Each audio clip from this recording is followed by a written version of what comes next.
Good morning అండి, welcome to polity class. పాలిటీలో last time మనము ఆర్టికల్ 55 వరకు చూసాము. అందులో భాగంగా మీరు ప్రెసిడెంట్ ఎలక్షన్స్ గురించి చెప్పండి సార్, కొంచెం తెలిస్తే బెటరే, ఎగ్జామినేషన్స్లో మేబీ యూస్ఫుల్ అవ్వచ్చు అని చెప్పారు. కాబట్టి మనం ఆ ప్రెసిడెంట్కి సంబంధించిన ఎలక్షన్ ప్రాసెస్ గురించి ఈరోజు చూద్దామండి. ఇక్కడ మీరు నోట్ చేసుకోవాల్సిన పాయింట్ ఏంటంటే, ఇది కొంచెం టెక్నికల్గా అనిపిస్తుంటుంది, బట్ అర్థం చేసుకోవడానికి ట్రై చేయండి. కొంచెం కాన్సన్ట్రేషన్గా వినండి. ఈజీనే, ఏం లేదు, ఈజీనే ఉంటుంటుంది. సో కొంచెం అర్థం చేసుకొని అట్లా ఉంటే మనకు ఒక్కసారి అర్థమవుతే ఇంకా మర్చిపోమండి.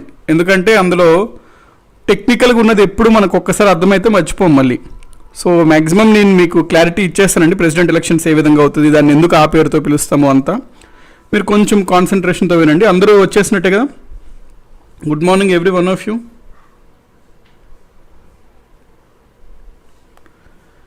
ఆర్పి రెడ్డి గారు అటెండ్ అవ్వడానికి ట్రై చేయండి. ఒకవేళ అటెండ్ అవ్వడానికి అవ్వకపోయినా వెంటనే ఏ డేకి ఆ డే కుదిరిన టైంలో మీరు కంప్లీట్ చేసేసేయండి అంటే క్లాస్ని.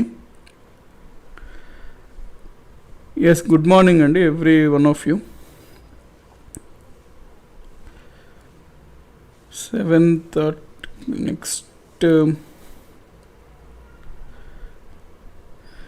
నిన్న మనము హిస్టరీలో చూసినప్పుడు దిల్వారా టెంపుల్ మనం ఏమని చూసామంటే, ఒక పాయింట్ ఇక్కడ చెప్తానండి, ఒక పాయింట్ ఉంది. హిస్టరీలో మనం చూసినప్పుడు నిన్న జైన్స్కి సంబంధించి మౌంట్ ఎబూలో దిల్వారా టెంపుల్ ఉంటుంది అని చూసాం కదండి. దిల్వారా టెంపుల్ నేనేమని చెప్పాను అంటే, సోలాన్కి రాజవంశానికి చెందిన, సోలాన్కి డైనాసిటీకి చెందినటువంటి భీమా 1 అనే రాజు నిర్మించాడు అని చెప్పాం కదా. అయితే కొంతమంది నిన్న రవికుమార్ గారు అనుకుంటా గూగుల్లో మనకి Dilwara temple constructed by Vimal Shah అని వస్తుంది సార్ అని నేను అడగడం జరిగింది. సో నేను మీకు ఇక్కడ క్లారిఫికేషన్ ఇస్తాను చూడండి. మనకి మౌంట్ ఎబూలో ఉన్నటువంటి దిల్వారా టెంపుల్ ఈ రాజు కాలంలో నిర్మించబడినది, అదొక పాయింట్. నెంబర్ 2, దాన్ని ఎవరు కట్టారు అంటే మంత్రి ఉంటాడు, ఈ రాజు కింద ఒక మంత్రి ఉంటాడు, మినిస్టర్, అతని పేరు విమల్ షా. సో విమల్ షా నిర్మించాడు.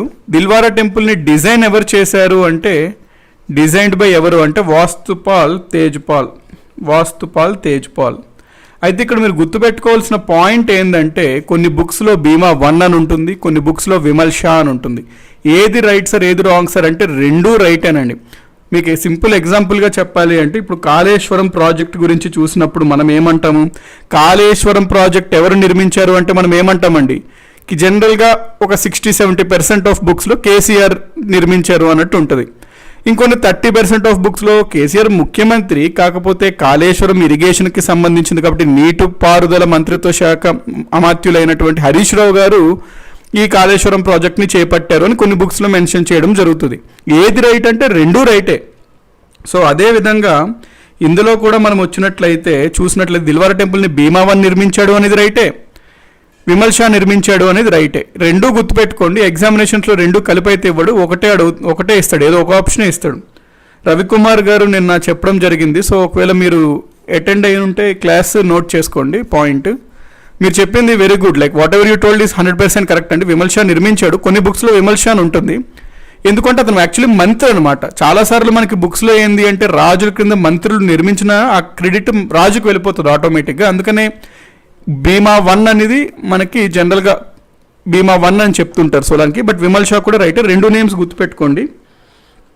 ఒకవేళ ఆప్షన్స్లో రెండు ఇవ్వడండి, సత్యాజీ గారు అడుగుతున్నారు, ఆప్షన్స్లో రెండు ఇవ్వడు.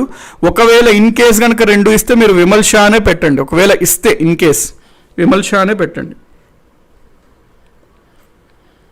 సో అండి, మనం రవికుమార్ గారు అనుకుంటే అడిగింది నిన్న చూశాను, ఆఫ్టర్వర్డ్స్ ఈవినింగ్ చూశాను. సో క్లారిఫికేషన్ ఇద్దాం అనుకున్నాం. సో ఓకేనండి, ఈరోజు మనం పాలిటీ స్టార్ట్ చేసేద్దాం. పాలిటీ ఈరోజు మనం చూసేది ప్రెసిడెంట్ యొక్క ఎలక్షన్స్ గురించి.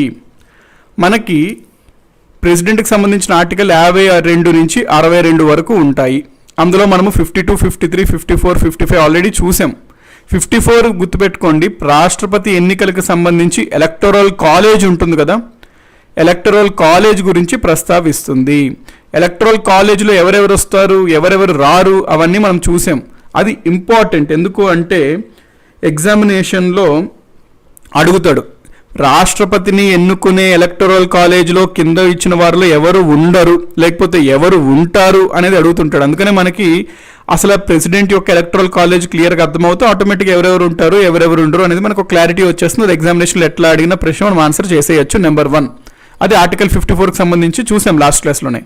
ఆర్టికల్ 55 ఏం తెలుపుతుంది అంటే రాష్ట్రపతి ఎలక్షన్స్ ఎన్నిక విధానం గురించి తెలుపుతుంది అనమాట. Process or procedure of election of president of India అది తెలిపేది ఆర్టికల్ 55. 54, 55 ఆర్టికల్స్ మధ్యన డిఫరెన్స్ చూసుకోండి. ఎందుకంటే రేపు మేబీ ఎగ్జామినేషన్లో అడగచ్చు ప్రశ్న ఏమని, భారతదేశంలోని రాష్ట్రపతిని ఎన్నుకున్నటువంటి ఎలక్టరల్ కాలేజ్ గురించి ప్రస్తావించే అధికరణ ఆర్టికల్ ఏది అంటాడు. సింపుల్గా మనం 54 అని చెప్పాలి. లేదా భారతదేశంలోని రాష్ట్రపతి ఎన్నిక విధానమును పొందుపరిచి తెలిపే ఆర్టికల్ ఏది అంటాడు. 55వ ఆర్టికల్. సో 54, 55 నేమ్స్ గుర్తుపెట్టుకోండి. ఇప్పుడు మనము ఆర్టికల్ 55 ఈరోజు క్లాస్లో చూస్తామండి. సో ఇది యూస్ఫుల్ అవుతుందండి మీకు డెఫినెట్గా. వెంకటేష్ గారు సౌండ్ రావట్లే అంటున్నారు. సౌండ్ వస్తుంది కానీ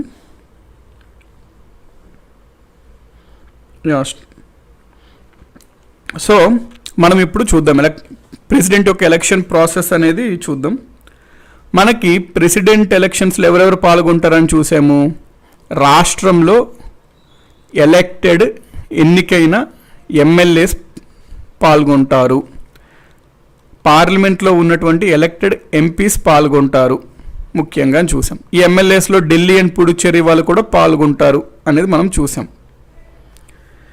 ఇప్పుడు మనం ఈ పద్ధతిని ఏమంటామో ఫస్ట్ ఆ వర్డ్స్ మనం చూద్దాం.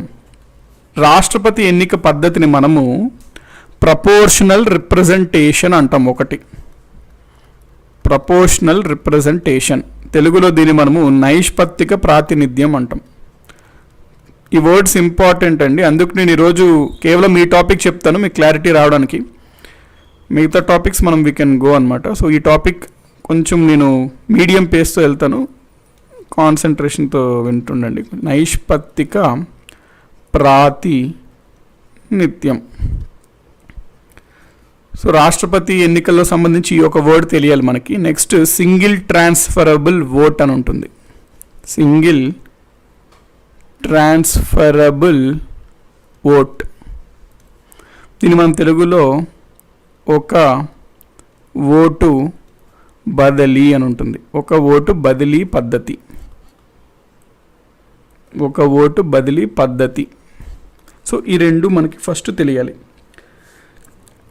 మనము జనరల్ మనం మాట్లాడుకుంటే మనం ఎలక్షన్స్లో ఎమ్మెల్యేలు ఎంపీలు ఓటేస్తాం కదండి, దాన్ని ఫస్ట్ పాస్ట్ ద పోస్ట్ అంటారు. నేమ్ గుర్తుపెట్టుకోకపోయినా ఓకే, నేను మీకు జస్ట్ చెప్తున్నాను. ఇక్కడ ఫస్ట్ పాస్ట్ ద పోస్ట్. ఇక్కడ ఏం జరుగుతుంది మనకి జనరల్ ఎలక్షన్స్లో?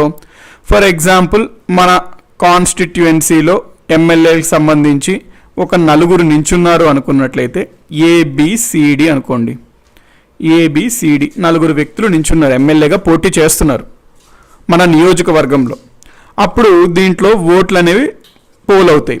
ఓట్లు పోల్ అయ్యాక ఫర్ ఎగ్జాంపుల్ ఏకి 32 ఓట్స్ వచ్చాయి అనుకోండి, బికి ఒక 26 ఓట్స్ వచ్చాయి అనుకోండి. ఎన్నైనా ఇప్పటికి 58 అయినాయి కదా. ఫర్ ఎగ్జాంపుల్ సికి ఒక 22 ఓట్స్ వచ్చాయి అనుకోండి, ఇప్పటికి ఎన్నైనాయి 32, 26, 58, 60, 80 అయినాయి. డీకి ఒక 20 వచ్చినాయి అనుకోండి. మొత్తం 100 ఓట్స్ అనేవి పోల్ అయితే ఈ రకంగా వచ్చినాయి. సో ఇందులో విన్నర్ ఎవరవుతారు? ఆబ్వియస్లీ ఎవరికైతే మ్యాక్సిమం నెంబర్ ఆఫ్ ఓట్స్ వచ్చాయో వాళ్ళు విన్నర్ అవుతారు. సో ఇక్కడ ఏ అనేవాడు విన్నర్, ఎలక్షన్లో నెగ్గాడు అంటాం. కానీ ఇంకొక కోవలో మనం చూసుకున్నట్లయితే దీన్ని ఇంకొక రకంగా మనం ఎట్లా అర్థం చేసుకోవచ్చు అంటే, ఈ పద్ధతిని అంటే ఏని 32 మంది ఏకి వేశారు అంటే ఎంతమంది వేయలేదు? 100 మందిలో ఏకి 68 మంది వేయలేదు. అంటే ఏ వద్దు అని చెప్పి ఏకి వ్యతిరేకంగా 68 ఓట్లు పడ్డాయి. ఏకి ఎగనెస్ట్గా 68 ఓట్స్ పడ్డాయి. మరి గెలిచింది ఎవరు? ఏనే గెలిచాడు. మరి ఇక్కడ ఎక్కడో లోపం ఉన్నట్టు మీకు అనిపించట్లేదా అండి? అంటే ఎస్, లోపము ఉంది. ఈ పద్ధతిలో మనకి కేవలం మిగతా వాళ్ళతో పోలిస్తే ఏ వ్యక్తికి వాళ్ళతో పోలిస్తే వాళ్ళకన్నా ఒక ఓటు ఎక్కువగా, అట్లీస్ట్ ఒక ఓటు, కనీసం ఒక ఓటు ఎక్కువగా ఉంటే అతన్ని మనము గెలిచాడు అని నిర్ణయిస్తాము. కానీ ఈ పాయింట్ని మనం పరిగణంలోకి తీసుకోము. సో దీంట్లో ఉన్న లోపంని మనము సవరించడానికే ఈ పద్ధతి ఉంటుందన్నమాట. ప్రపోర్షనల్ రిప్రజెంటేషన్ అనే పద్ధతి ఉంటుంది, అంటే నైష్పత్తిక ప్రాతినిధ్యం అనే పద్ధతి. ఇందులో ఏం జరుగుద్దంటే, ఫర్ ఎగ్జాంపుల్ ఆ పద్ధతిలో నలుగురు నించుంటున్నారు అనుకోండి, ఏబిసిడి నలుగురు వ్యక్తులు నించున్నట్లయితే మనం ఓటుకు వేయడానికి వెళ్ళినప్పుడు మనకి ఒక పత్రం ఇస్తారనమాట. ఆ పత్రంలో ఏమని ఉంటుందంటే, నా ఫస్ట్ ప్రిఫరెన్స్ నేను ఎవరికి వేస్తాను ఓట్, నా సెకండ్ ప్రిఫరెన్స్ నేను ఎవరికి వేస్తాను, థర్డ్ ప్రిఫరెన్స్ ఎవరికి వేస్తాను, ఫోర్త్ ప్రిఫరెన్స్ ఎవరికి వేస్తాను. ఇందులో ప్రిఫరెన్స్లు తెలపాలి, నేను ఏ ప్రపోర్షన్లో వాళ్ళకి ప్రిఫరెన్స్లు తెలుపుతున్నానో తెలపాలి. దాన్నే ప్రపోర్షనల్ రిప్రజెంటేషన్ అంటాం. అంటే ఏంటి, నాకు ఈ నలుగురిలో అన్నిటికన్నా ఎక్కువ సికి నాకు వేయడానికి ఇష్టం ఓటు, కాబట్టి నేను ఫస్ట్ ప్రిఫరెన్స్, నా ఫస్ట్ ఆప్షన్ సికి ఇస్తాను. ఇది కౌన్సిలింగ్ లాగండి, మనం కౌన్సిలింగ్లో సీట్లు నింపుతాం కదా, ఆ రకంగా అనమాట. సో నేను ఫస్ట్ ఆప్షన్ సికి ఇస్తా, తర్వాత నాకు ఏ వ్యక్తి ఓకే ఇతను వస్తే పర్వాలేదు, నేను నా ప్రిఫరెన్స్ ఎవరికి ఇస్తాను, నేను డీకి ఇచ్చుకుంటా మూడో ప్రిఫరెన్స్, నెక్స్ట్ బీకి ఇస్తా. సో ఈ పద్ధతుల్లో మనము కేవలం ఒక వ్యక్తికి ఓటు వేయడం కాదు, ఈ పద్ధతిలో మనము మన ప్రిఫరెన్సెస్ తెలపాలి. ఇది ఇంపార్టెంట్ అనమాట. సో ఈ రకంగా మనము ప్రిఫరెన్సెస్లను తెలుపుతూ ఓటేసే పద్ధతినే ప్రపోర్షనల్ రిప్రజెంటేషన్ అంటాము, నైష్పత్తిక ప్రాతినిధ్యం అంటాం. ఈ పాయింట్ మీకు క్లియర్ అనుకుంటున్నా. ఇప్పుడు మనము సింగిల్ ట్రాన్స్ఫరబుల్ ఓట్ అంటే ఏంటో చూద్దాం. మనకి జనరల్గా ఈ పద్ధతిలో ఏంటి అంటే, ఫర్ ఎగ్జాంపుల్ 100 మంది ఓటు వేశారనుకోండి, ఇందులో గెలవాలి అంటే కనీసం ఒక వ్యక్తికి 51 ఓట్లు రావాలి కనీసం, అప్పుడే అతను గెలిచినట్టు భావిస్తాం. ఫర్ ఎగ్జాంపుల్ మనం చూసుకున్నట్లయితే ఏకి 40 వచ్చాయి అనుకోండి సీట్లు, బికి ఒక 25 వచ్చాయి అనుకోండి, సికి ఒక 15 వచ్చాయి అనుకోండి, ఎన్ని అయినట్టు ఇప్పటికి 80 అయినాయి. డికి ఒక 20 వచ్చాయి అనుకోండి, ఇప్పుడు కంప్లీట్ అయినాయి కదా, 40, 80, 20, 100 అయినాయి. 100 ఓట్స్లో ఈ రకంగా వచ్చాయి అనుకోండి. ఇప్పుడు ఏ వ్యక్తిని మనం మామూలుగా నార్మల్ పద్ధతిలో విన్నర్ అంటాము, ఈ వ్యక్తిని మనం నార్మల్ పద్ధతిలో విన్నర్ అంటాం. కానీ ఈ పద్ధతిలో మనము అంటే ఇన్ని ఓట్స్ వచ్చినాయంటే ఫస్ట్ ప్రిఫరెన్స్లు అండి, ఫస్ట్ ప్రిఫరెన్స్లు చూస్తాం. 100 మంది ఓటేశారు, వాళ్ళ యొక్క ఫస్ట్ ప్రిఫరెన్స్, ఫర్ ఎగ్జాంపుల్ ఒక వ్యక్తి ఫస్ట్ ప్రిఫరెన్స్ సికి ఇచ్చాడంటే సికి ఒక ఓటు వేస్తాం. సో ఫస్ట్లో మనము ఈ ఓట్స్లో ఫస్ట్ ప్రిఫరెన్సెస్ లెక్క పెడతాం. ఈ పాయింట్ ఓకే కదండి. ఎన్నికలో ఓటు వేసిన వాళ్ళలో ఫస్ట్ ప్రిఫరెన్స్ ఎవరెవరికి ఇచ్చారో ఆ ఓట్లు మనం ఫస్ట్ లెక్కిస్తాం. ఆ ఓట్లు మనము లెక్కించినప్పుడు గనక మనకి ఎవరన్నా ఒక వ్యక్తికి 51 కన్నా, అంటే 50 కన్నా ఎక్కువ వచ్చింది అనుకోండి, 51 కన్నా ఎక్కువ, దీన్ని మనం మ్యాజిక్ ఫిగర్ అంటాం అనమాట. మ్యాజిక్ ఫిగర్ అంటే ఎంతమంది ఓట్లు వేస్తే అందులో సగం కంటే ఎక్కువ, 50%, మోర్ దాన్ 50%, అంటే 51, మోర్ దాన్ 50%.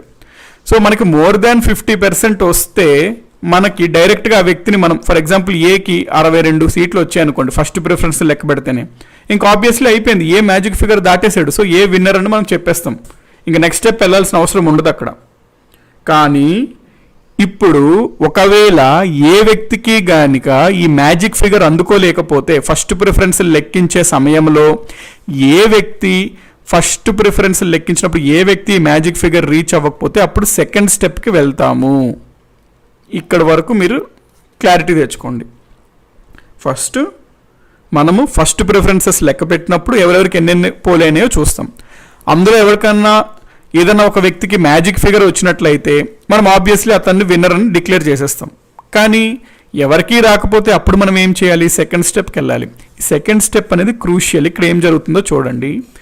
ఇప్పుడు మరి ఫస్ట్ ప్రిఫరెన్స్లో ఎవరికి రాలేదు కాబట్టి మనం ఏం చేస్తాం, సెకండ్ స్టెప్లో ఏం చేస్తామంటే ఈ ఫస్ట్ ప్రిఫరెన్స్ లెక్కించేటప్పుడు అందరికన్నా తక్కువ ఓట్లు ఎవరికి వచ్చాయో చూస్తాం. ఇంకా అతను ఎలిమినేట్ అయిపోయినట్టే కదండి. మరి ఆబ్వియస్లీ అందరికన్నా తక్కువ ఓట్లు వచ్చిన అతను ఫస్ట్ ప్రిఫరెన్సెస్ పరంగా మాట్లాడినప్పుడు స్టెప్ 1లో అందరికంటే తక్కువ ఓట్లు ఎవరికి వస్తాయో అతన్ని పట్టుకుంటాం అనమాట.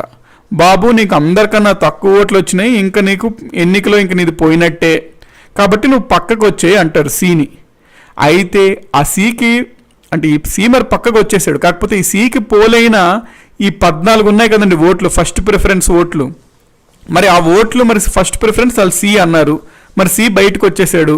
కాబట్టి ఆ 15 మంది ఓటు పత్రాలు ఉంటాయి కదా, ఆ ఓటు పత్రాల్లో ఫస్ట్ ఆప్షన్ పోయినట్టే. ఇంకా అప్పుడు ఏం చేస్తారంటే రెండో స్టెప్లో ఈ పక్కనకు తీసేసిన క్యాండిడేట్ ఉంటాడు కదా, ఆ క్యాండిడేట్ ఫస్ట్ ప్రిఫరెన్స్ ఎవరైతే పెట్టారో 15 మంది వాళ్ళ ఓటు పత్రాలను పరిశీలనలోకి తీసుకుంటారు. సో ఎవరైతే ఎలిమినేట్ అయిపోతారో, ఈ ఎగ్జాంపుల్లో సి ఎలిమినేట్ అయిపోయాడు, ఆ సికి ఫస్ట్ ప్రిఫరెన్స్ పెట్టిన వాళ్ళు ఎంతమంది ఉన్నారు? 15 మంది ఉన్నారు ఇక్కడ, అంతే కదండి. సికి ఫస్ట్ ప్రిఫరెన్స్ పెట్టిన వాళ్ళు 15. ఈ 15 ఓట్ పేపర్స్ని ఇప్పుడు పరిగణంలోకి తీసుకుంటారు. ఈ 15 ఓట్ పేపర్స్ని ఇప్పుడు పరిగణంలోకి తీసుకుంటారు. ఓకే కదండి. ఇప్పుడు ఏం జరుగుద్దో చూడండి. ఈ 15 ఓట్ పేపర్స్ తీసుకొని, ఫర్ ఎగ్జాంపుల్ ఇది ఈ 15లో ఇతను అతను ఉన్నాడు, ఫస్ట్ ఆప్షన్ సి ఇచ్చాడు, సి పోయాడు కాబట్టి ఇతనిలో ఫస్ట్ సి కొట్టేస్తారు. ఇతను రెండవ ప్రిఫరెన్స్ ఎవరికి ఇచ్చాడు? ఏకి ఇచ్చాడు. సో ఏకి ఒక ఓట్ యాడ్ చేస్తారు, ఏకి ఒక ఓట్ యాడ్ చేస్తారు, 41. ఏకి ఒక ఓట్ యాడ్ చేస్తారు, ఇక్కడ 41 అవుతుంది. నెక్స్ట్ అట్లాగే 15 మంది ఓట్లు చూసినప్పుడు ఫస్ట్ ప్రిఫరెన్స్లలో సి కొట్టేస్తే రెండో ప్రిఫరెన్స్ ఎవరికి ఇచ్చారో చూస్తారు. రెండో ప్రిఫరెన్స్లు ఇచ్చిన దాన్ని బట్టి ఫర్ ఎగ్జాంపుల్ ఇంకొక వ్యక్తి సెకండ్ ప్రిఫరెన్స్ బి ఇస్తే బికి ఒక ఓటు వేస్తారు. ఆ విధంగా ఈ 15 మంది చెల్లించిన ఓట్స్ని పంచుతారనమాట. వాళ్ళు సెకండ్ ప్రిఫరెన్స్ ఇచ్చిన ఎవరెవరికి ఇస్తారో వాళ్ళకి ఒక ఓటు పంచుతారు. సెకండ్ ప్రిఫరెన్స్ ఎవరైతే క్యాండిడేట్స్ ఇస్తారో వాళ్ళకి ఒక ఓటు కలుపుతారు. ఇప్పుడు ఫర్ ఎగ్జాంపుల్ ఈ 15 మందిలో ఒక 13 మంది ఏ ఇచ్చారు అనుకోండి సెకండ్ ప్రిఫరెన్స్, అప్పుడు ఏకి ఎన్ని ఓట్స్ యాడ్ అవుతాయి? ఏకి మనకి 13 ఓట్స్ యాడ్ అవుతాయి. అప్పుడు ఏ ఎంతకు వస్తాడు? 40 నుంచి 53కి వచ్చేస్తాడు. ఇంకా బీకో ఇంకా వేరే వాళ్ళకి ఎవరికి వచ్చినా అనవసరం, ఈ మ్యాజిక్ ఫిగర్ రీచ్ అయిపోయాడు కదండి ఇతను. సో సెకండ్ స్టెప్లో ఏ విన్నర్, ఇంకా ఈ సెకండ్ స్టెప్కి వచ్చేసింది ఒక వ్యక్తికి మ్యాజిక్ ఫిగర్, కాబట్టి ఏ విన్నర్ అని డిక్లేర్ చేస్తారు. ఓకే కదండి, ఈ పాయింట్ ఇక్కడ వరకు ఓకే కదా. ఒకవేళ గనక మనకి రెండో స్టెప్ తీసుకున్నప్పుడు లాస్ట్ క్యాండిడేట్ ఎవరైతే వస్తారో వాళ్ళ ఓట్ పేపర్స్ తీసుకుని వాళ్ళ సెకండ్ ప్రిఫరెన్స్ ఉన్న వాళ్ళకి ఓట్లు అనేవి యాడ్ చేసుకుంటూ వెళ్ళినప్పుడు రెండో స్టెప్లో ఎవరికన్నా ఒకరికి మ్యాజిక్ ఫిగర్ దాటినట్లయితే అతనిని విన్నర్గా డిక్లేర్ చేస్తారు. ఫర్ ఎగ్జాంపుల్ తీసుకోండి, ఇప్పుడు ఇంకా డెప్త్కి వెళ్ళినప్పుడు మనం ఏమవుతుందంటే ఈ 15 మందిలో కేవలం ఒక 8 మంది మాత్రం ఏకి వేశారు, ఒక మిగిలిన 7 మంది వాళ్ళ సెకండ్ ప్రిఫరెన్స్లు బీకి పెట్టారు అనుకోండి. ఇక్కడ ఏమవుతుంది అంటే ఇప్పుడు ఏకి 8 ఓట్లు యాడ్ అవుతాయి, అంటే ఏ 48కి వచ్చాడు, బికి 7 ఓట్లు యాడ్ అయినాయి, బి 32కి వచ్చాడు, సి ఎట్లా వెళ్ళిపోయాడు, డీకి ఎన్ని ఉన్నాయి? ఇప్పుడు డీకి 20 ఓట్లు ఉన్నాయి. సో ఇప్పుడు పరిస్థితి ఏ విధంగా ఉంది? ఏకి 48, బికి 32, డీకి 20 ఉంది. ఈ రకంగా ఉంది ఇప్పుడు పరిస్థితి. ఇప్పుడు మరి ఇక్కడ స్టెప్ 2లో కూడా ఎవరికి మ్యాజిక్ ఫిగర్ దాటలేదు కాబట్టి నెక్స్ట్ ఏం చేస్తామంటే స్టెప్ 3కి వెళ్తాము. స్టెప్ 3లో ఏం జరుగుద్ది? ఇప్పుడు ఈ ముగ్గురులో ఎవరికంటే అన్నిటికన్నా తక్కువ ఓట్లు ఉన్నాయి? డీకి ఉన్నాయి. ఇతన్ని మనం హైలైట్ చేసి బాబు డి మీరు నాకౌట్ అయిపోయారు, మీకు ముగ్గురులో మీకే తక్కువ ఉన్నాయి ఓట్లు, సో మీరు పక్కకు వచ్చేసేయండి అని అతన్ని పక్కకు తీసుకెళ్తారు. అతన్ని పక్కకు తీసుకెళ్ళి అతనికి ఫస్ట్ ప్రిఫరెన్స్గా పోలేని 20 ఓట్లు ఉన్నాయే, ఆ 20 ఓట్ల లిస్ట్ని పడతారనమాట. ఆ 20 ఓట్లలో వీళ్ళందరూ ఏంటి? ఫస్ట్ ఆప్షన్ ఎవరికి ఇచ్చుకున్నారు? వీళ్ళు డీకి ఇచ్చుకున్నారు. అందులో second option, third option, fourth option ఇచ్చినారు కదా. సెకండ్ ఆప్షన్లో మళ్ళీ ఎవరన్నా ఏకి ఇచ్చారనుకోండి, అన్ని ఓట్లు ఏకి యాడ్ అవుతాయి. ఈ 20 మందిలో ఒక ఫర్ ఎగ్జాంపుల్ నలుగురు ఏకి ఇచ్చారనుకోండి ఫస్ట్ ప్రిఫరెన్స్, మిగిలిన 16 మంది బీకి ఇచ్చారు అనుకోండి ఫస్ట్ ప్రిఫరెన్స్. ఇప్పుడు ఏమవుతుంది? ఏకి 4 యాడ్ అవుతాయి, 52, బీకి 16 మంది ఇచ్చుకున్నారు సెకండ్ ప్రిఫరెన్స్, సో బీకి 48, డి వెళ్ళిపోయాడు. సో ఈ ఏ అనేది మ్యాజిక్ ఫిగర్ వచ్చేసాడు కాబట్టి మూడో స్టెప్లో వచ్చిందనమాట ఇక్కడ రిజల్ట్. కాబట్టి మూడో స్టెప్లో ఏ విన్నర్ అని చెప్పి డిక్లేర్ చేస్తారు. ఈ పాయింట్ ఓకే కదండి. ఒకవేళ గనక ఈ 20లో అసలు ఏకి ఎవరు పెట్టలేదు సెకండ్ ప్రిఫరెన్స్, ఈ 20 ఓట్లు అందరూ బీకి పెట్టారనుకోండి సెకండ్ ప్రిఫరెన్స్, అప్పుడు ఏకి ఏం ఓట్లు రావు? 0. అంటే ఏ 48 ఉంటాడు, బీకి ఎన్ని పడ్డాయి? 20 ఓట్లు పడ్డాయి, సో బి 52కి వెళ్ళిపోతాడు. అట్లా జరిగితే బి ఇక్కడ ఎవరు గెలిచినట్టు? బి గెలిచినట్టు అనమాట. ఈ స్టెప్లో మనం స్టార్టింగ్లో బీకి 25 వచ్చినాయి ఫస్ట్ ప్రిఫరెన్స్లు, ఏకి 40 వచ్చినాయి. అయినప్పటికీ చూసారా లెక్కలు తారుమారు అయ్యి స్టెప్ 3లో వచ్చేసరికి ఏ 48కి వెళ్ళిపోయాడు, బి 52కి వెళ్ళిపోయాడు. ఇక్కడ మనం బి విన్నర్ అంటాము. కానీ ఓవరాల్గా చూసుకుంటే ఫస్ట్ ప్రిఫరెన్స్ ఓట్లో చూసుకుంటే బీకి 25 మాత్రమే వచ్చినాయి, ఏకి 40 వచ్చినాయి. అయినా మనకి ఈ పద్ధతి ద్వారా బి విన్నర్ అని మనం చెప్పుకున్నాము. సో స్టెప్ 3లో ఇద్దరికి మ్యాజిక్ ఫిగర్ వస్తే అంటే ఇద్దరికి మ్యాజిక్ ఫిగర్ రాదండి. ఇద్దరికి మ్యాజిక్ ఫిగర్ అంటే ఇప్పుడు ఇద్దరికి మ్యాజిక్ ఫిగర్ వస్తే అని ఎవరు అంటున్నారు? ఓకే, ఇప్పుడు ఫర్ ఎగ్జాంపుల్ మీరు అన్నట్లయితే 48, 32 ఇట్లా ఉన్నప్పుడు ఇతనికి ఇద్దరికి మ్యాజిక్ ఫిగర్ ఉన్నప్పుడు ఓకే, మీరు అనేది ఏంటంటే ఇద్దరికి మ్యాజిక్ ఫిగర్ దాటితే ఏం చూస్తారంటే ఫస్ట్ ప్రిఫరెన్స్లు ఎవరికి ఎక్కువ ఉన్నాయో చూస్తారండి. ఆ సిచ్యువేషన్ వచ్చినప్పుడు ఫస్ట్ ప్రిఫరెన్స్ ఓట్లు ఎవరికి ఎక్కువ పడ్డాయో చూస్తారు. సో ఫర్ ఎగ్జాంపుల్ ఈ సిచ్యువేషన్లో ఇద్దరికి మ్యాజిక్ ఫిగర్ దాటినప్పుడు ఆబ్వియస్లీ ఎవరికి ఎక్కువ ఓట్స్ ఉంటే అతను గెలుస్తాడు. ఇద్దరు మ్యాజిక్ ఫిగర్ దాటినప్పుడు ఈ 20లో ఇతనికి కొన్ని పడ్డాయి, ఇతనికి కొన్ని పడ్డాయి. ఇతను 54కి వచ్చాడు అనుకోండి, ఇతను 51 లేకపోతే 52కి వచ్చాడు, ఇతను ఒక 54 ఎంతకు వచ్చాడు. ఇద్దరు మ్యాజిక్ ఫిగర్లు దాటారు కానీ ఎవరికి ఎక్కువ ఉన్నాయి? ఇతనికి ఎక్కువ ఉన్నాయి. ఫర్ ఎగ్జాంపుల్ సిచ్యువేషన్ మీరు చెప్పినట్టు ఇద్దరికి ఈక్వల్గా వచ్చాయి అనుకోండి ఫర్ ఎగ్జాంపుల్, అప్పుడు ఏం చేస్తారంటే ఇద్దరిలో ఫస్ట్ ప్రిఫరెన్స్ ఓట్లు ఎవరికి ఎక్కువ ఉన్నాయో చూస్తారు. ఫస్ట్ ప్రిఫరెన్స్ ఏకి ఎక్కువ ఉన్నాయి కాబట్టి ఫస్ట్ స్టెప్లో ఏని విన్నర్గా డిక్లేర్ చేస్తారు. సో ఈ పాయింట్ ఓకే కదండి. ఈ రకంగా మనకి రాష్ట్రపతి ఎన్నిక జరుగుతుంది. అయితే ఇక్కడ ఏం జరుగుతుంది? ఎవరైతే లాస్ట్ వచ్చారో అతని యొక్క ఓట్లని, అంటే లాస్ట్ వచ్చిన క్యాండిడేట్ యొక్క ఓట్లని ట్రాన్స్ఫర్ చేస్తున్నారు కదా వేరే క్యాండిడేట్స్కి. అతని ఓట్స్ పత్రాలను వేరే వాళ్ళకి ట్రాన్స్ఫర్ చేస్తున్నారు కదండి. ఆ ట్రాన్స్ఫర్ చేస్తున్నారు కాబట్టి దాన్ని మనము సింగిల్ ట్రాన్స్ఫరబుల్ ఓట్, ఒక ఓటు బదిలీ పద్ధతి అని అంటాము. సో ఈ 2 పాయింట్స్, 2 సెంటెన్సెస్ యొక్క మీనింగ్ మీకు అర్థమైనట్టుంది అనుకో నేను ఎక్స్పెక్ట్ చేస్తున్నా. ప్రపోర్షనల్ రిప్రజెంటేషన్ అని ఎందుకు అంటాము అంటే మనం ప్రిఫరెన్స్లు పెట్టాలి ఎన్నికలో. సింగిల్ ట్రాన్స్ఫరబుల్ ఓట్ అని ఎందుకు అంటామంటే స్టేజ్ 1లో కనుక క్లియర్ కట్ మ్యాజిక్ ఫిగర్ ఎవరు దాటకపోతే లాస్ట్ వచ్చిన వ్యక్తులు మనకి పంచుతారు అనమాట, ట్రాన్స్ఫర్ చేస్తారు వేరే వాళ్ళకి. అందుకని చెప్పేది రాష్ట్రపతి ఎన్నిక విధానము single transferable vote proportional representation అని అంటాము. నైష్పత్తిక ప్రాతినిధ్యం, ఒక ఓటు బదిలీ పద్ధతి ద్వారా రాష్ట్రపతిని ఎన్నుకుంటాము. సో ఈ పాయింట్ ఓకే అండి.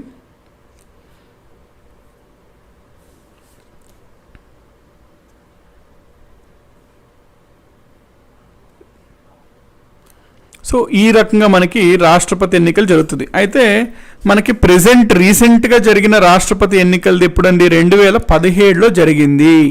2017లో ఎవరెవరు నించున్నారు? ఇద్దరు నించున్నారు.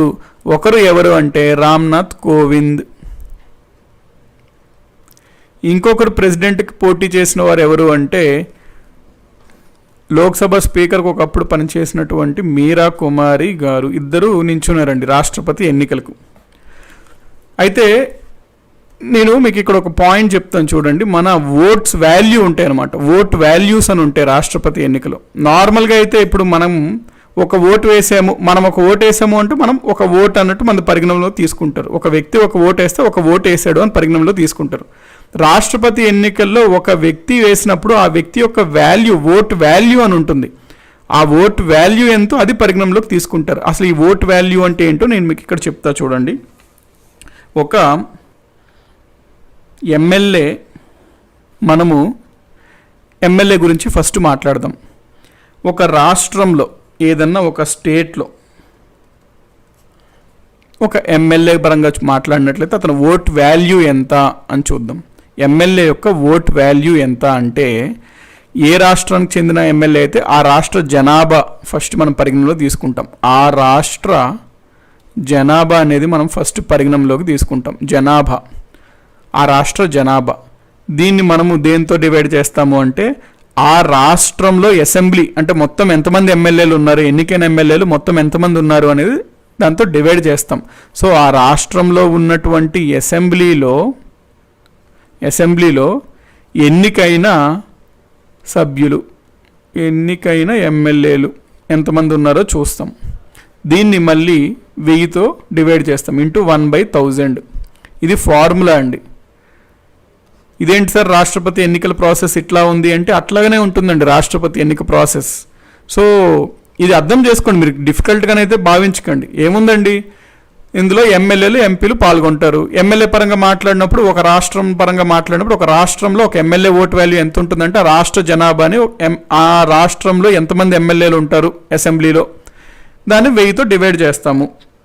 ఫర్ ఎగ్జాంపుల్ చూసుకున్నట్లయితే ఆంధ్రప్రదేశ్ గురించి మాట్లాడదామండి. ఆంధ్రప్రదేశ్ జనాభా ఒక 5 కోట్లు వేసుకున్నారు అనుకోండి, 5 crores ఉన్నారు. ఆంధ్రప్రదేశ్లోని అసెంబ్లీలోని ఎన్నికైన ఎమ్మెల్యేలు ఎంతమంది ఉంటారండి? 175 ఉంటారు. ఇంటూ 1/1000 అట్లా వేస్తారు. సో ఆ రకంగా ఆంధ్రప్రదేశ్లో రాష్ట్ర జనాభాపై మొత్తం ఎంతమంది ఎమ్మెల్యేలు ఉన్నారు దాన్ని ఇంటూ 1/1000 వేస్తే మన ఏపీకి సంబంధించి ఒక ఎమ్మెల్యే యొక్క ఓటు వాల్యూ 159 వచ్చిందండి. సో ఈ పాయింట్ గుర్తుపెట్టుకోండి. రాష్ట్రపతి ఎన్నికలకు సంబంధించి ఏపీ రాష్ట్రంలో, ఆంధ్రప్రదేశ్ రాష్ట్రంలో ఒక ఎమ్మెల్యే ఓటు విలువ ఎంత అంటే 159. అది ఎట్లా వస్తుంది అంటే ఆ ఏపీ జనాభా డివైడెడ్ బై ఏపీ అసెంబ్లీలో ఎంతమంది ఉన్నారు ఎమ్మెల్యేలు? 175 ఇంటూ 1/1000. ఈ ఫార్ములా వేయగా ఏపీలోని ఒక ఎమ్మెల్యే ఓటు వాల్యూ 159 వచ్చింది. తెలంగాణ పరంగా మనం మాట్లాడినట్లయితే ఒక 4.5 కోట్లు 4 కోట్లు జనాభా ఉన్నట్లయితే తెలంగాణలో ఎంతమంది అసెంబ్లీలో ఎన్నికైన ఎమ్మెల్యేలు ఎంతమంది అండి? 119 మంది అనమాట. ఇంటూ 1/1000 వేస్తే తెలంగాణకి 132 వచ్చింది ఒక MLA vote value. MLA vote value అనేది 132 వచ్చింది తెలంగాణలో. ఏపీలో ఓట్ వాల్యూ ఇంత అండి. అట్లాగా ప్రతి రాష్ట్రానికి కనుక్కుంటారు. యూపీకి కనుక్కుంటారు, యూపీలో కూడా రాష్ట్ర జనాభా ఎంత ఉంది, ఆ రాష్ట్ర జనాభా ఎంత ఉంది బై యూపీలో ఎమ్మెల్యేల సంఖ్య ఎంత ఇంటూ 1/1000. అట్లా చేస్తే యూపీ దాదాపుగా 308 అనుకుంటండి వచ్చింది. మన భారతదేశంలోనే highest vote value, MLA vote value ఉన్న రాష్ట్రం ఏది అంటే యూపీ అనమాట. అరౌండ్ 308 అనుకుంటా యూపీకి వచ్చిన వాల్యూ ఒక ఎమ్మెల్యేకి. సో ఈ రకంగా మన దేశంలో ఉన్నటువంటి ప్రతి రాష్ట్రంలో ఎమ్మెల్యేల యొక్క ఓటు విలువ కనుక్కుంటారు. ఈ పాయింట్ ఓకే కదండి? ప్రతి రాష్ట్రంలో ఉన్న ఎమ్మెల్యే, ఇప్పుడు ఫర్ ఎగ్జాంపుల్ ఆంధ్రప్రదేశ్లో ఉన్నటువంటి అందరు ఎమ్మెల్యేల ఓటు విలువ 159. అంటే ఏపీలో ఒక వ్యక్తి ఓటు వేసాడు అనుకోండి ఫర్ ఎగ్జాంపుల్ ఒక క్యాండిడేట్కి, అప్పుడు ఆ క్యాండిడేట్కి 159 అని యాడ్ చేస్తారు. అంటే ఒక ఓటు అని చూడరు, అక్కడ వాల్యూ చూస్తారు. ఓటు వాల్యూ 159 వాల్యూస్ యాడ్ అయినాయి. ఫర్ ఎగ్జాంపుల్ రామ్నాథ్ కోవింద్కి ఏపీ నుంచి ఎవరో ఒక వ్యక్తి వేస్తే రామ్నాథ్ కోవింద్కి 159 వాల్యూ యాడ్ అయింది. అట్లాగా లెక్కిస్తారు అనమాట. వాల్యూతో లెక్కిస్తారు, ఎన్ని ఓట్స్ అని కాకుండా వాల్యూలతో లెక్కిస్తారు. ఇక్కడ వాల్యూస్ ఒక రాష్ట్రానికి వేరు ఉంటాయండి. ఎమ్మెల్యేల పరంగా మాట్లాడినప్పుడు రాష్ట్రపతి ఎన్నికకు సంబంధించి ఎమ్మెల్యే ఓటు వాల్యూ ఒక రాష్ట్రానికి వేరు ఉంటాయి. ఓకే 208 అండి. ఓకే 208 ఇట్స్ ఫైన్ అండి. 208 అంటున్నారు కొంతమంది యూపీ. సో ఇది వెరిఫై చేసుకుని ఎంతో సంథింగ్ మొత్తానికి ఇది హైయెస్ట్ వాల్యూ ఉంటుంటుంది యూపీ. కాబట్టి ఇది ఎమ్మెల్యేలకు సంబంధించి ఓట్ వాల్యూ. ఇప్పుడు మనము ఎంపీ పరంగా మాట్లాడదాం. ఎంపీ గురించి మాట్లాడదాం. మెంబర్ ఆఫ్ పార్లమెంట్, లోక్సభ అవనివ్వండి, రాజ్యసభ అవనివ్వండి, ఎవరన్నా అవనివ్వండి. ఎంపీలు మనకి ఓట్ వాల్యూ ఎంత అంటే ఇప్పుడు మనం ఇందాక ఏం చూసాము, అందులో మనకి ఇప్పుడు మొత్తం ఉన్న రాష్ట్రాలు ఓవరాల్గా మనకి ఎన్ని రాష్ట్రాలు అయితే అన్ని రాష్ట్రాల నుంచి ఓట్ వాల్యూస్ ఎమ్మెల్యేస్ నుంచి వస్తాయి కదండి. For example Andhra Pradesh తీసుకున్నారనుకోండి. ఆంధ్రప్రదేశ్ మనకు ఒక్కొక్క ఎంపీ యొక్క ఓట్ వాల్యూ ఎంత అనుకున్నాము? 159. మొత్తం ఎంతమంది ఉన్నారు ఎమ్మెల్యేలు ఒక్కొక్క ఎమ్మెల్యే ఓట్ వాల్యూ 159. మొత్తం ఎంతమంది ఉన్నారు ఎమ్మెల్యేలు అంటే 175 మంది ఎమ్మెల్యేలు ఉన్నారు ఏపీలో. సో ఏపీ మొత్తానికి ఓట్ వాల్యూ కొంత వస్తుంది. ఏపీ మొత్తానికి. తెలంగాణ చూసుకుంటే మొత్తం 119 మంది ఎమ్మెల్యేలు ఉన్నారు. ఒక్కొక్క ఎమ్మెల్యే యొక్క ఓటు విలువ 132. చూసుకుంటే తెలంగాణకి మొత్తం ఓటు విలువలు ఎంత ఉన్నాయి రాష్ట్రపతి ఎన్నికల్లో ఒకటి వస్తుంది. అట్లాగా ప్రతి రాష్ట్రానికి కనుక్కొని ప్రతి రాష్ట్రానికి మొత్తంగా అన్ని రాష్ట్రాలకు ఎంత ఓటు విలువ ఉందో లెక్కిస్తారు ఫస్ట్. ఈ పాయింట్ ఓకే కదండి? ప్రతి రాష్ట్రానికి టోటల్ ఓట్ వాల్యూ లెక్కించి అట్లాగా భారతదేశంలో ఉన్నటువంటి అన్ని రాష్ట్రాల టోటల్ ఓట్ వాల్యూ అనేది లెక్కిస్తారు. మొత్తం ఓట్ వాల్యూ ఎంత అనేది ఈ రకంగా ప్రతి రాష్ట్రానికి అన్ని కలుపుతారు, యాడ్ చేసి ఎంత టోటల్ వాల్యూ వస్తుంది. సో ఎంపీ వాల్యూ కనుక్కున్నప్పుడు ఏం చేస్తారు అంటే మన దేశంలోని మొత్తం ఎమ్మెల్యేలు ఓటు వాల్యూ, మొత్తం ఎమ్మెల్యేస్ యొక్క ఓట్ వాల్యూతో డివైడ్ చేస్తారు. దేంతో డివైడ్ చేస్తారు అంటే మొత్తం పార్లమెంట్లో ఎన్నికైన సభ్యులు మొత్తం ఎంతమంది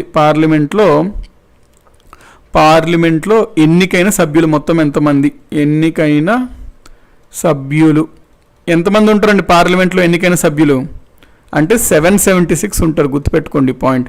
మన పార్లమెంట్లో ఎన్నికైన సభ్యులు మొత్తం ఎంతమంది అంటే 776 ఉంటారనమాట. సో ఇక్కడ మనకి ఏమొస్తుంది, ఇప్పుడు ఒక ఎంపీ యొక్క ఓట్ వాల్యూ ఎంత వస్తుంది? ఒక ఎంపీ యొక్క ఓట్ వాల్యూ దేశంలోని మొత్తం ఎమ్మెల్యేలు చూసుకుంటున్నాం. దేశంలో మొత్తం ఎమ్మెల్యేస్ ఒక ఓట్ వాల్యూ ఎంతో వస్తుంది.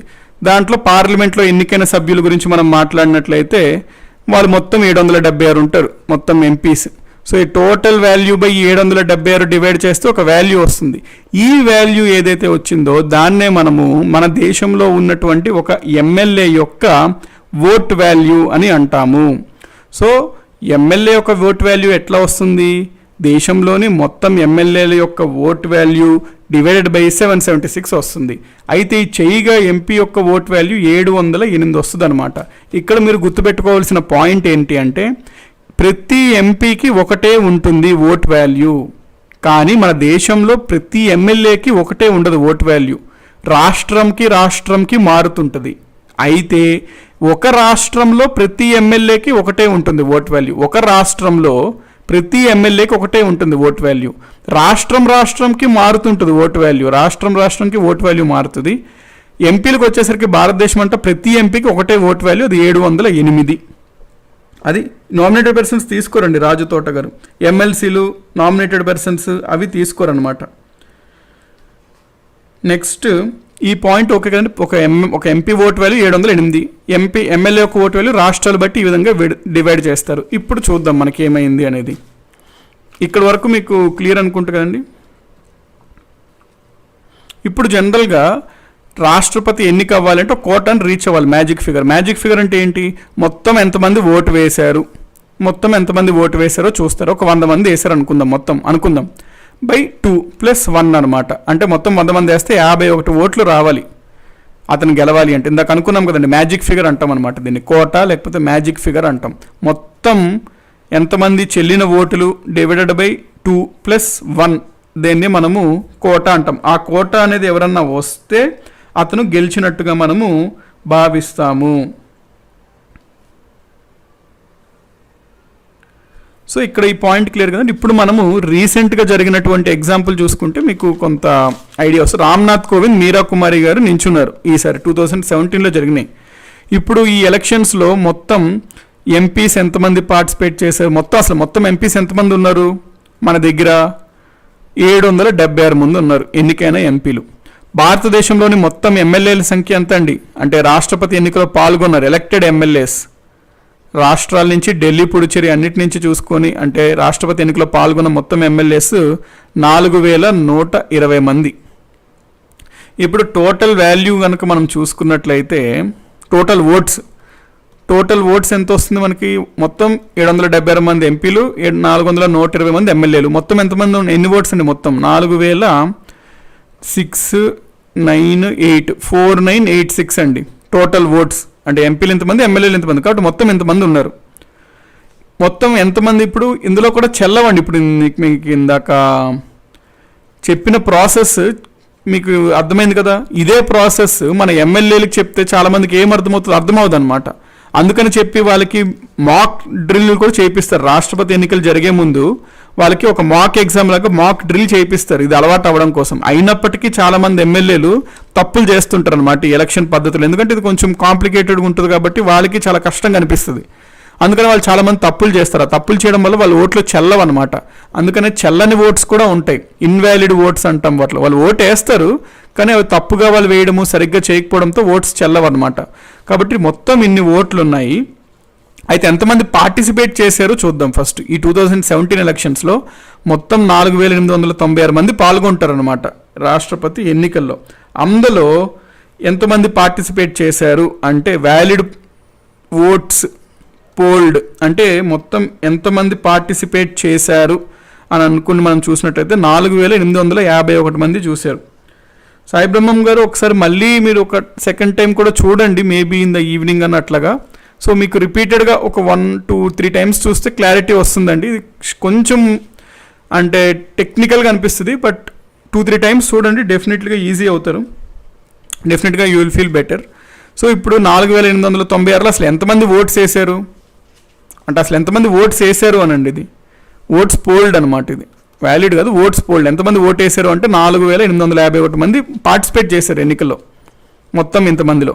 ఇందులో మనకి ఇన్వాలిడ్ చెల్లని ఓట్స్ ఒక 77 మంది సరిగ్గా వేయలేదన్నమాట ఓట్లు, అందుకని అవి చెల్లలే ఆ ఓట్స్ 77 మంది ఇందులో. ఇప్పుడు మొత్తం వ్యాలిడ్ ఓట్స్ ఎన్ని, చెల్లినవి ఎన్ని ఓట్స్, మొత్తం వ్యాలిడ్ ఓట్స్ పోల్డ్ ఎన్ని అంటే ఇది మైనస్ ఇది ఎంత వస్తుందండి మనకి? 4774 4774 వస్తుంది మనకి వ్యాలిడ్ ఓట్స్ పోల్డ్. ఓకే కండి.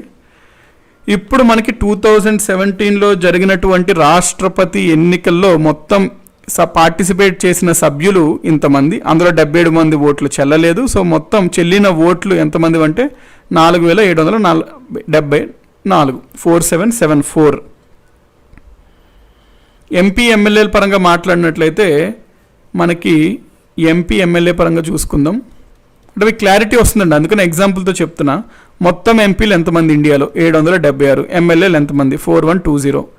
ఎంతమంది పార్టిసిపేట్ చేశారు ఎంపీలు ఈ మొన్న జరిగిన ఎలక్షన్స్లో అంటే 768 మంది పార్టిసిపేట్ చేశారు. ఎమ్మెల్యే వచ్చేసరికి 4083 మంది పార్టిసిపేట్ చేశారు.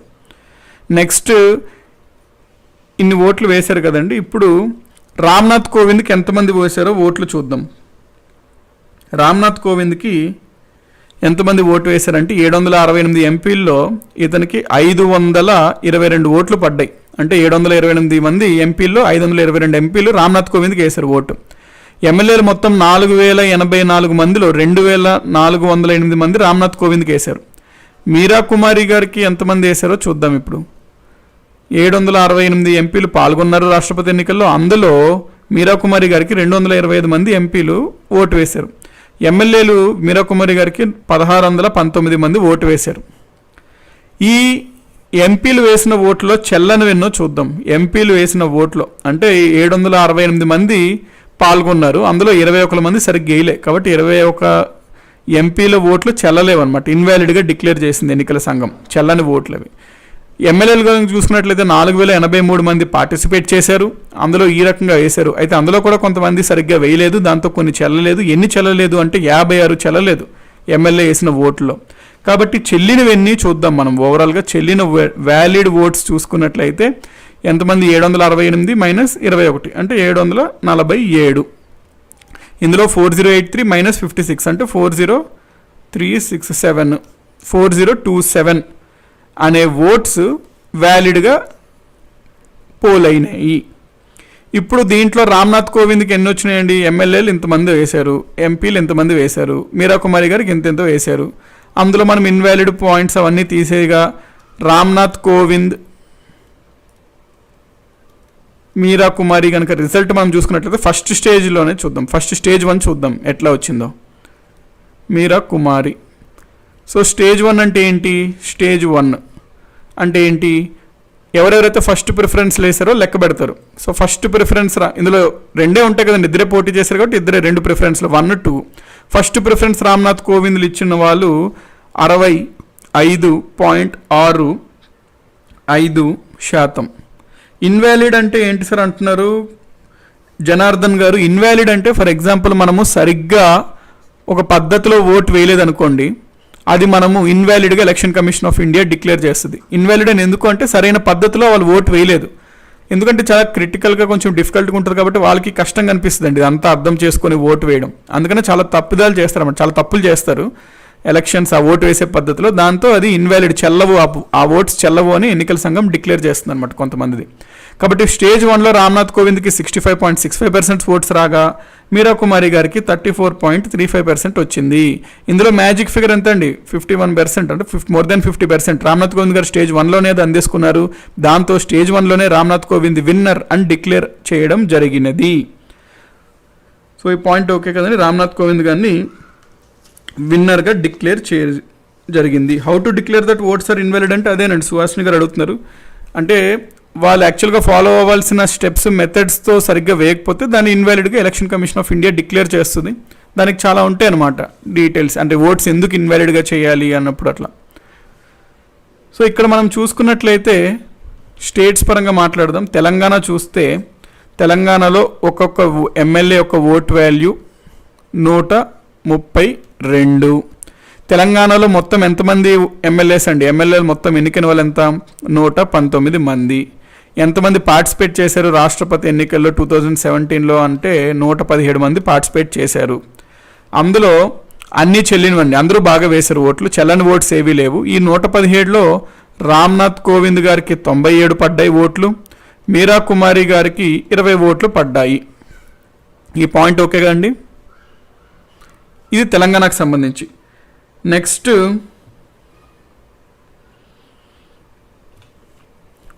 2017 ఆంధ్రప్రదేశ్ గురించి మనం మాట్లాడినట్లయితే ఆంధ్రప్రదేశ్లో ఒక్కొక్క ఎమ్మెల్యే ఓట్ వాల్యూ 159. ఎమ్మెల్యేల సంఖ్యలు ఎంత అండి మన ఆంధ్రప్రదేశ్లో? 175. ఎంతమంది పార్టిసిపేట్ చేశారంటే 175. ఈ 175 మందిలో రామ్నాథ్ కోవింద్ గారికి 175 మంది గుద్దేశారు ఓటు. మీరా కుమారి గారికి 0 అనమాట. ఆంధ్రప్రదేశ్లో 0 మీరా కుమారి. ఎందుకంటే మీరా కుమారి కమ్స్ ఫ్రమ్ కాంగ్రెస్కి మరి జనరల్గా ఏపీ ట్రెండ్ హైలీ నెగిటివ్ ఉంది. 0 అనేది కాంగ్రెస్కి ఫిక్స్డ్ నెంబర్ అనమాట ఏపీలో, ఏదన్నా అవనివ్వండి. ఎందుకంటే పోస్ట్ బైఫర్కేషన్, పొలిటికల్ రీజన్స్ అవన్నీ వేరు. అట్ ద సేమ్ టైం ఈ టైంకి రూలింగ్ పార్టీ ఏదైతే ఉందో 2017కి టీడీపీ అనేది బీజేపీ క్యాండిడేట్ అని రామ్నాథ్ కోవింద్కి వాళ్ళిద్దరూ ఒక టైప్ ఆఫ్ కోలేషన్లో ఉన్నారు కాబట్టి ఫుల్ సపోర్ట్ ఉండింది. సో 175 రామ్నాథ్ కోవింద్ గారికి పడ్డాయి, మీరా కుమారి గారికి 0 పడ్డాయి ఏపీలో. ఈ విధంగా ఏపీలో పోల్ అనేవి జరిగినాయి ప్రెసిడెంట్ ఎలక్షన్స్ 2017లో. ఎవరెవరికి ఓటు వేశారు అనేది తెలుస్తుందా సార్ రంగాచారి అంటున్నారు? తెలియదండి, ఎందుకంటే ఇది సీక్రెట్ బ్యాలెట్ అనమాట. ఎంతమంది వేశారు అని తెలుస్తుంది అంతే తప్ప ఏ వ్యక్తి ఎవరికి ఓటు వేశారు అనేది అబ్సల్యూట్లీ తెలియదు. అదైతే ఉంటుందండి, ఎవరు వేశారు అనేది తెలియదు. సాయి బ్రహ్మం గారు సార్ ఎగ్జాక్ట్గా అందరూ అటెండ్ అవ్వాల్సింది నా ఓటింగ్లో అంటే నో అండి. నాట్ అంటే కంపల్షన్ కాదు, కంపల్సరీ కాదు ఓటింగ్. ఎవరన్నా నేను ఓటు వేయకుండా ఉండొచ్చు అంటే ఉండొచ్చు. ప్లస్ ఎవరన్నా పార్టీ చెప్పిన అతనికే ఓటు వేయాలి అని కూడా లేదు. ఎవరికన్నా తన ఇష్టం వచ్చిన వ్యక్తికి ఓటు వేయచ్చు. ఇది పార్టీని వ్యతిరేకించాడు అని చెప్పి పరిగణించకూడదు. ఇది ఒక వ్యక్తి ఎవరికి ఓటు వేసారో కూడా తెలియదు, ఎందుకంటే ఇది సీక్రెట్గా జరుగుతుంది ఓటింగ్ పద్ధతి. So this is everything. మళ్ళీ పోటీ చేయొచ్చు అంటే అబ్సల్యూట్లీ అండి. మీరా కుమారి గారు మళ్ళీ చేయొచ్చు, మళ్ళీ చేయొచ్చు, మళ్ళీ కూడా చేయొచ్చు. ఎటువంటి రెస్ట్రిక్షన్ అనేది లేదు. కాకపోతే ఆబ్వియస్లీ అండి, ఒక వ్యక్తి పోటీ చేసి అంటే రాష్ట్రపతి ఎన్నికలు పోటీ చేశారంటేనే చాలా ఏజ్, దాదాపుగా 60 కన్నా ఎక్కువ సంవత్సరాలు ఉన్నప్పుడు చేస్తారు. ఒకసారి ఓడిపోయాకే జనరల్గా లైట్ తీసుకుంటారు. మళ్ళీ చేసే అంత స్కోప్ ఎవరు తీసుకోరు. బట్ చెయ్యొచ్చు అని అడుగుతున్నారు. మనం కూడా అకాడమిక్గా మాట్లాడాలి అంటే చెయ్యొచ్చు ఈజ్ ది ఆన్సర్. వ్యాలిడ్ కాని వాళ్ళు ఎలా తెలుసు? వ్యాలిడ్ కాని వాళ్ళు ఎలా తెలుస్తారంటే ఎన్నికల సంఘం చెప్తుందండి, పలానా ఇన్ని ఓట్స్ ఏపీ నుంచి ఇన్ని ఓట్స్ వ్యాలిడ్ కాలేవు, చెల్లలేవు అని చెప్తారనమాట. అంటే ఏపీలో మొత్తం ఎమ్మెల్యేలు 175 మంది పార్టిసిపేట్ చేయగా ఫర్ ఎగ్జాంపుల్ ఒక 20 మంది ఓట్స్ చెల్లలేదు, అట్లా ఎన్నికల సంఘం మనకి చెప్తుంది. నోటా ఆప్షన్ ఉంటుందంటే ఉండదండి. నోటా ఆప్షన్ ఇందులో ఉండదు. ఇందులో you have to compulsory give preferences to the candidates who are participating. ఇందులో నోటా ఆప్షన్ ఉండదు. ఇండిపెండెంట్స్ కూడా చేస్తారా సార్ ఎన్నికలు అంటే? అబ్సల్యూట్లీ అండి, ఇండిపెండెంట్ సభ్యులు కూడా చేస్తారు. ఎంత ఎన్నికైన సభ్యుడు అయితే చాలండి. అతను ఇండిపెండెంటా, అతను ఏ పార్టీ అన్నీ అనవసరం. ఒక ఎన్నికైన ఎమ్మెల్యే, ఒక ఎన్నికైన ఎంపీ అయితే ఇనఫ్. ఇండిపెండెంట్స్ కూడా చేస్తారు అంటే చేస్తారు. హూ కెన్ బి ప్రెసిడెంట్ అంటే అది మనం చూస్తామండి. క్వాలిఫికేషన్కి సంబంధించి ప్రెసిడెంట్ ఎవరెవరు పోటీ చేయొచ్చు అనేది మనం చూస్తాం. ఏజ్ ఉండాలి, సిటిజన్ ఆఫ్ ఇండియా ఉండాలి, కండిషన్స్ ఉంటాయి. మనము మేబీ నెక్స్ట్ క్లాస్లో చూస్తాం అనుకుంటాం. మేబీ నెక్స్ట్ క్లాస్లో చూసేస్తామండి. ప్రెసిడెంట్ అవ్వాలంటే ఏజ్ లిమిట్ ఎంత సార్ అంటున్నారు? మినిమం 35 years ఉండాలండి. అశోక్ కుమార్ గారు ఎంతమంది అన్నా పోటీ చేయొచ్చు అని సంపత్ గారు అడుగుతున్నారు. ఎంతమంది అన్నా పోటీ చేయొచ్చండి. కాకపోతే ప్రెసిడెంట్ ఎలక్షన్లో పోటీ చేయాలి అంటే సింపుల్ కాదు. ప్రపోజర్స్, సెకండర్స్ అని ఉంటారు కాన్సెప్ట్. అంటే మీరు పోటీ చేయాలి అంటే ఒక 50 మంది కలిసి పార్లమెంట్లో ఎంపీలు మిమ్మల్ని సపోర్ట్ చేయాలి. ఇంకొకరు ఫస్ట్ వాళ్ళు ప్రపోజ్ చేయాలి మీ పేరుని, ఇంకొక 50 మంది సపోర్ట్ చేయాలి. ప్రపోజర్, సెకండర్స్ అది ఉంటుంది, నేను మీకు చెప్తాను. సో అంత ఈజీగా కాదనమాట. ఇప్పుడు ఒక సాధారణ వ్యక్తి ప్రెసిడెంట్కి పాల్గొంటాడు అంటే అంత ఈజీ పద్ధతి కాదు. ఎందుకంటే ఒక 50 మంది ప్రపోజ్ చేయాలి, సపోర్ట్ చేయాలి అంటే ఎవరికి పడితే వాళ్ళకి చేయరండి. So not an easy process basically. ఎవరు పడితే వాళ్ళు చేయొచ్చు టెక్నికల్గా, బట్ ఈ రిక్వైర్మెంట్ అవసరం. ఈ రిక్వైర్మెంట్ అంత ఈజీగా రాదనమాట. నెక్స్ట్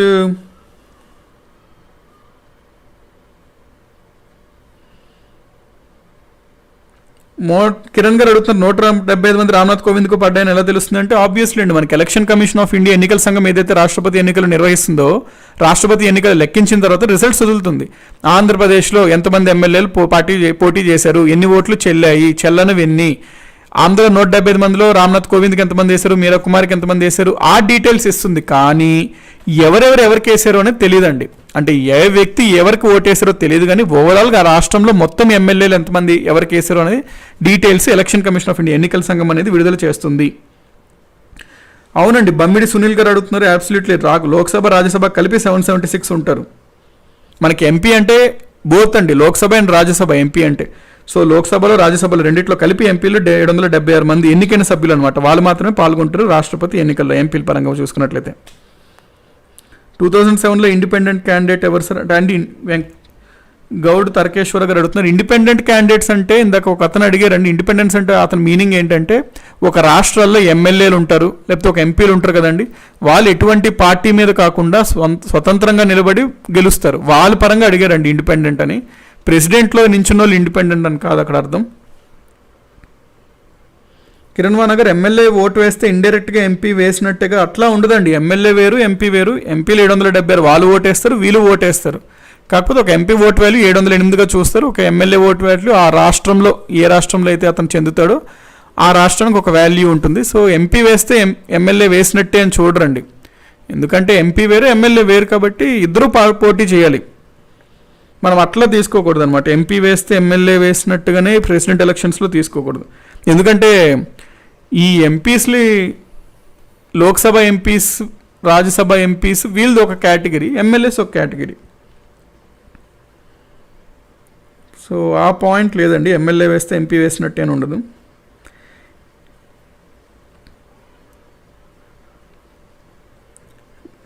రిజర్వేషన్స్ ఉంటాయా అంటున్నారు. నో అండి, దీంట్లో రిజర్వేషన్స్ ఎటువంటివి పెట్టలేదు, అట్లాగేముండదు. ప్రెసిడెంట్కి కూడా ఇండిపెండెంట్గా పోటీ చేశారు కదా సార్. అంటే ఇండిపెండెంట్గానే చేస్తారండి. ఇక్కడ ఒక పార్టీ సపోర్ట్ అని ఉంటుంది అనమాట. అంటే జనరల్గా ఇప్పుడు రామ్నాథ్ కోవింద్ అంటే నేను బీజేపీ తరఫున పోటీ చేస్తున్నాను అని అతను చెప్పడు, ఎక్కడా ఉండదు. కాకపోతే ఇన్ఫార్మల్గా మనకి బీజేపీ ఇతనికి సపోర్ట్ చేస్తుంది, కాంగ్రెస్ ఇతనికి ఈవిడికి సపోర్ట్ చేయడం జరిగింది. అది ఇన్ఫార్మల్ అనమాట. వీళ్ళు ఏమీ ఒక పార్టీ పేరు పెట్టుకొని వీళ్ళు పోటీ చేయరు. ఎందుకంటే రాష్ట్రపతి అనేది పార్టీకి అతీతంగా ఉండాలి, పార్టీ ఏతరంగా ఉండాలన్నమాట. కాబట్టి వీళ్ళు ఆబ్వియస్లీ ఇండిపెండెంట్గానే పోటీ చేస్తారండి వేణుగోపాల్ గారు. కాకపోతే ఇన్ఫార్మల్గా మనం మాట్లాడినప్పుడు వీళ్ళకి బీజేపీ సపోర్ట్ ఇతనికి ఉంటుంది, రామ్నాథ్ కోవింద్ ఆ రకంగా ఉంటుంది. అవునండి, ఓటింగ్ రహస్య బ్యాలెట్ సాయిబ్రహ్మం గారు.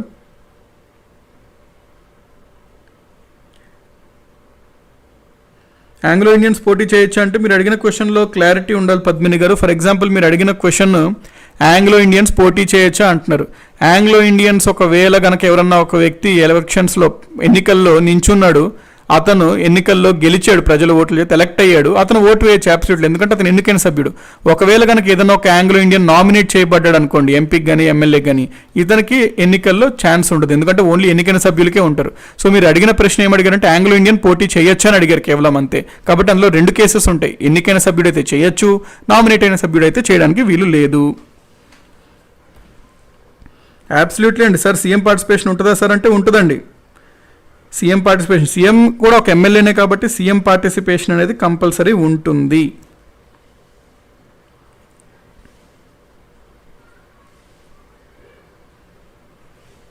సత్య గారు డౌట్ అడుగుతున్నారు సార్, డౌట్ క్లియర్ చేయండి ప్లీజ్. పిఎం అయిన వ్యక్తి మళ్ళీ జనరల్ ఎలక్షన్లో నిలబడి వచ్చా, సీఎం అవ్వచ్చా అంటే అవ్వచ్చండి. ఒక పిఎంగా నించున్న వ్యక్తి, ఫర్ ఎగ్జాంపుల్ నరేంద్ర మోడీ ఇప్పుడు ప్రధానమంత్రి, అతను నెక్స్ట్ టైం ప్రధానమంత్రి నాకు వద్దు అని భావిస్తే గుజరాత్కి మళ్ళీ వెళ్ళిపోయి గుజరాత్లో ఎమ్మెల్యేగా నించుని అతను గుజరాత్ ముఖ్యమంత్రి అయ్యి అక్కడ చీఫ్ మినిస్టర్ చేయొచ్చు, దాంట్లో ఎటువంటి డౌట్ లేదు. కాకపోతే జనరల్గా ఒక ప్రధానమంత్రిగా చేసిన వ్యక్తి సీఎంకి వెళ్ళడు మళ్ళీ. కాకపోతే మీరు అడుగుతున్న క్వశ్చన్ అకాడమిక్ పరంగా మనం మాట్లాడినప్పుడు సీఎంగా మళ్ళీ పోటీ చేసి గెలవచ్చు అంటే గెలవచ్చు, చేయొచ్చు. సీఎంఏ కాదు, అతను సర్పంచ్గా కూడా పోటీ చేయొచ్చు, సర్పంచ్గా కూడా పని చేయొచ్చు ఒక పిఎం తర్వాత. సో మీ డౌట్ క్లియర్ అనుకుంటున్నాండి సత్య గారు. అది మీరు అడిగారు పిఎం నెక్స్ట్ సీఎం అవ్వచ్చా, సీఎంగా పోటీ చేయొచ్చు అని అడుగుతున్నారు. సీఎంఏ కదండి, సర్పంచ్గా కూడా పోటీ చేసి సర్పంచ్గా కూడా పని చేయొచ్చు పిఎం, ఎందుకంటే దాంతో సంబంధం ఉండదన్నమాట. అనిల్ కుమార్ పోపురి గారు అడుగుతున్నారు, ఎమ్మెల్యే హెల్త్ బాగోలేదు, తను రాలేని పరిస్థితిలో తను ఎలా ఓటు చేయొచ్చు, తప్పక అటెండ్ చేయాలా, వేరేలా వేయచ్చా అంటే చూడండి, ఫస్ట్ ఆఫ్ ఆల్ ఏంటి అంటే ఒక ఎమ్మెల్యే కంపల్సరీ, ఎమ్మెల్యే కానీ ఎంపీ కానీ కంపల్సరీ రాష్ట్రపతి ఎన్నికల్లో పాల్గొనాలి అనే ఎక్కడ కండిషన్ లేదు. ఒకవేళ ఆ వ్యక్తి రాలేని పరిస్థితిలో ఉండి హెల్త్ బాగా సీరియస్గా ఉన్నట్లయితే అతను ఓటు వేయడండి. ఇందాక నేను 2017లో చూపెట్టాను ఎగ్జాంపుల్. ఎంతమంది ఓటేశారు ఇక్కడ మనం చూసుకుంటే 776లో 768 మాత్రమే ఓటేసారు, 8 మంది వేయలే. ఎంపీలు చూసుకున్నట్లయితే చాలా మంది ఓటు వేయలేం, 4120 4083 మందే ఓటు వేశారు, కొంతమంది వేయలే. కాబట్టి హెల్త్ సీరియస్గా ఉన్నట్లయితే అతను వేయడండి ఓటు, అతని తరపున ఇంకొకరు ఓటు వేయొచ్చు అంటే ఆ ప్రాసెస్ ఉండదు, అతను మాత్రమే వేయాలి. అతను వేయలేని పక్షంలో, అతను వేయలేని పరిస్థితిలో ఉంటే అతను ఓటు వేయడం, అంతే, సింపుల్.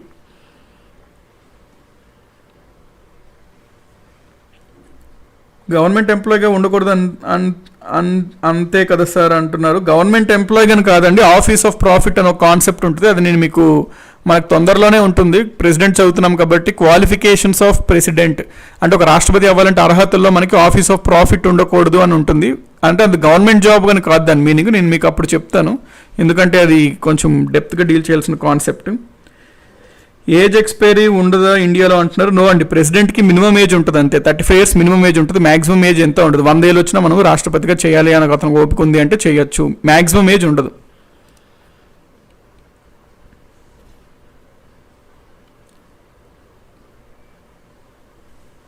రహస్య బ్యాలెట్ అంటే ఎవరు వేసిన ఓటు ఎవరికి తెలవకుండా వేసే ఓటింగ్ కదా సార్? అవునండి సాయిబ్రహ్మం గారు, రహస్య బ్యాలెట్ అంటే ఇప్పుడు ఫర్ ఎగ్జాంపుల్ ఏపీ చూసుకున్నట్లయితే 2017లో చంద్రబాబు నాయుడు ఓటు వేశారు.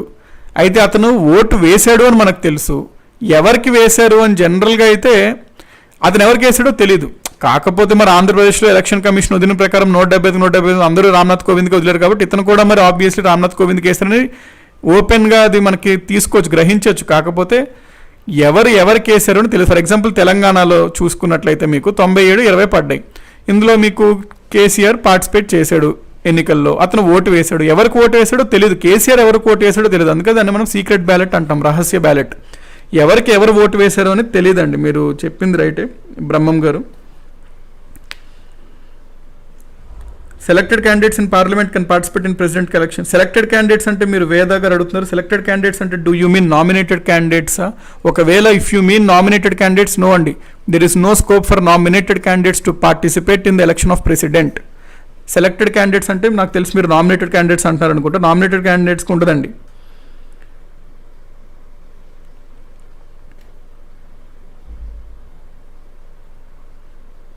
నెక్స్ట్ హర్షవర్ధన్ గారు, ప్లీజ్ క్లియర్ మై డౌట్ అంటున్నారు. ఏం డౌట్ అడిగారండి? లైక్ హర్షవర్ధన్ గారు, బిఫోర్ ప్రెసిడెంట్ ఎలక్షన్ అసెంబ్లీ రద్దు అయితే ఆ ఎలక్షన్లో పార్టిసిపేట్ చేయొచ్చా అంటున్నారు హర్షవర్ధన్ గారు.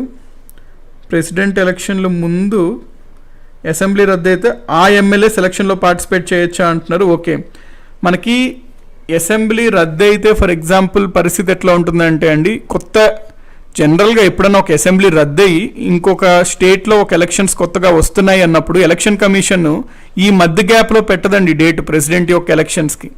సో తర్వాత డేట్లో పెడుతుంది. సో దట్ ఆ గ్యాప్ ఇప్పుడు ఒక అసెంబ్లీ రద్దు అయిపోయి కొత్త అసెంబ్లీ ఏర్పడే లోపల ఆ మధ్యలో గ్యాప్ని ప్రెసిడెంట్ ఎలక్షన్స్కి పెట్టదు జనరల్గా. ఒకవేళ కనుక మీరు అనే సిచ్యువేషన్స్లో ఎమ్మెల్యేస్ అసెంబ్లీ అంతా రద్దు అయిపోయింది అనుకోండి, అక్కడ ఎమ్మెల్యేస్ అందరూ డిస్క్వాలిఫై చేయబడితే మరి పార్టిసిపేట్ చేయరు. అసెంబ్లీ రద్దయినంత మాత్రాన్ని అక్కడ కేవలం ప్రభుత్వం ఉండదు, కాకపోతే అక్కడ రాష్ట్రంలో ఎమ్మెల్యేస్ ఉంటారు కదండి, ఆ ఎమ్మెల్యేస్ పోటీ చేస్తారు అంతే, ప్రభుత్వంతో సంబంధం లేదు. ఎవరు ఓటేసారో ఎలక్షన్ కమిషన్కు తెలిసి ఉండదు కదా, షేక్ షరూక్ గారు అడుగుతున్నారు. ఎన్నికల సంఘం బయట పెట్టదండి, ఎవరెవరికి ఓటు వేశారో బయట పెట్టదు. నెంబర్ 1, ఎలక్షన్ కమిషన్ కూడా ఏ వ్యక్తి ఎవరికి ఓటేసారో చూడరు. తెలంగాణ నుంచి మొత్తం ఎమ్మెల్యేలు మనగా మాట్లాడినప్పుడు ఓట్లు చూసినప్పుడు మనకి తెలంగాణ మొత్తం ఎమ్మెల్యేలు ఎవరెవరు ఎంతమందికి వేశారు అనేది తెలుస్తుంటుందండి. యాక్చువల్గా అక్కడ క్యూఆర్ కోడ్తో అట్లా ఉంటాయండి. సో దట్ ఎవరు వేశారు, ఏ వ్యక్తి వేశారు అనేది అంత ఎలక్షన్ కమిషన్కి కూడా తెలియదు, ఎందుకంటే ఒక కోడ్ రూపంలో ఉంటాయి అనమాట ఎవరది అనేది. బట్ ఒక ఐడియా వస్తుంది ఎంతమంది ఎమ్మెల్యేలు ఎంతమందికి వేశారు అని చెప్పి. నెక్స్ట్ ప్రెసిడెంట్ వీటో అధికారం అంటే మనకు ఉంటుందండి, మేబీ అంటే నెక్స్ట్ క్లాస్లో ప్రెసిడెంట్ యొక్క పవర్స్లో వీటో అవన్నీ చూస్తాము. A president after completion of his term can participate in general elections అని అడుగుతున్నారు ఉదయ్ కృష్ణ గారు. అబ్సల్యూట్లీ ఎస్ అండి. ప్రెసిడెంట్ ఒక్కసారి అయిపోయిన తర్వాత అయిపోయినట్టే, అది ఒకసారి ప్రెసిడెంట్ చేశాడు కాబట్టి ఇంక అయిపోయినట్టే అని కదండి. అతను జనరల్ ఎలక్షన్స్లో పోటీ చేయొచ్చా అంటే చేయొచ్చు.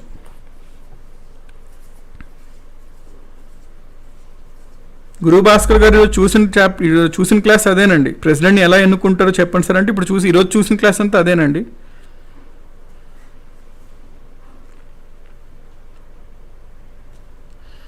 రంగాచారి గారు, సార్ మనము ఎమ్మెల్యేని క్వశ్చన్ చేసినట్లు ఎమ్మెల్యే ఎంపీలు రాష్ట్రపతిని క్వశ్చన్ చేయవచ్చా సార్ అంటే, ఇక్కడ మీరు పాయింట్ అర్థం చేసుకోవాలండి. మనది పార్లమెంటరీ ప్రభుత్వ వ్యవస్థ. పార్లమెంటరీ ప్రభుత్వ వ్యవస్థలో మనము మన ప్రజాప్రతినిధులను వెన్నుకుంటాము. ప్రజాప్రతినిధులు అంటే ఎవరు? సర్పంచ్లు, ఎంపీటీసీ సభ్యులు, జెడ్పీటీసీ సభ్యులు, మున్సిపల్ సభ్యులు, వార్డు మెంబర్లు, ఎమ్మెల్యేలు, ఎంపీలు, వీళ్ళు వస్తారు. అందుకనే మనం వీళ్ళని ప్రశ్నిస్తాం.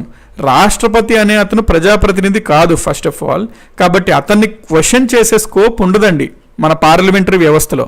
అదే ఒకవేళ గనక అధ్యక్ష తరహా ప్రభుత్వం ఉంటుంది అమెరికాలో, అక్కడ ప్రజలు అతన్ని వెన్నుకుంటారు కాబట్టి అతను ప్రజాప్రతినిధుడు అక్కడ. అందుకని చెప్పి అటువంటి దేశాల్లో రాష్ట్రపతిని ప్రశ్నిస్తారు తప్ప మన భారతదేశంలో రాష్ట్రపతిని ప్రశ్నించడానికి ఏముంటుందండి? ప్రశ్నించడానికి ఏముండదు. ఎందుకంటే అతను ఏది చేసినా ప్రధానమంత్రి అతని కేంద్ర మండలి సూచన మేరకే చేస్తారు కాబట్టి జనరల్గా ప్రశ్నించే ఆస్కారం ఉండదు మన ఇండియాలో. అంత ఇది ఉండదు. అతను నామమాత్రపు అధిపతి అంటాం. అందుకే